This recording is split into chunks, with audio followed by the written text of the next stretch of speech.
Hello friend, नमस्ते. आजच्या section मध्ये आपण पाहणार आहोत Indian Science Student for choose the correct option.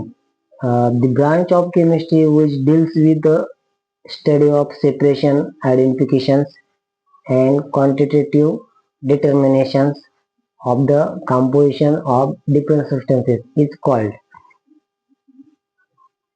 कोणत्या शाखेमध्ये अभ्यास केला जातो?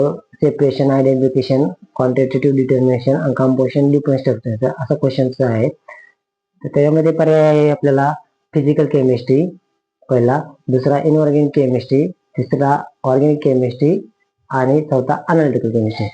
तर या प्रश्नाचे उत्तर तुम्ही खाली एक्सप्लेनेशन दिल्यावरती तुम्ही कमेंट्स मध्ये सांगू शकता.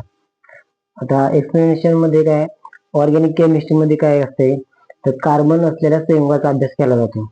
For example hydrocarbon, plastic, oil, याला ऑर्गॅनिक केमिस्ट्री आपण म्हणतो. इनऑर्गॅनिक केमिस्ट्री मध्ये कसं, त्या पदार्थामध्ये कार्बन हायड्रोजनचे बंध नसतात अशा पदार्थाचा अभ्यास यात येतो. फॉर एक्झाम्पल धातू, मेटल्स, खनिजे, काच, सिमेंट. आणि फिजिकल केमिस्ट्री ही शाखा रसायनशास्त्र आणि भौतिकशास्त्र यांना जोडते.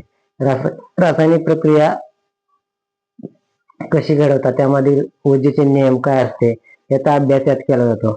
फॉर एक्झाम्पल बॅटरीतील ऊर्जा. ओके. आणि चौथा ऑप्शन अनालिटिकल केमिस्ट्री, पदार्थ काय आणि किती आहे, separation, identification and composition. For example रक्तातील साखरेचे प्रमाण मोजणे. आता हे 4 पर्याय सांगितले आणि एक्सप्लेनेशन पण सांगितलेले आहे, तरी तुम्ही कमेंट करून सांगू शकता प्रश्नाचे उत्तर. थँक्यू.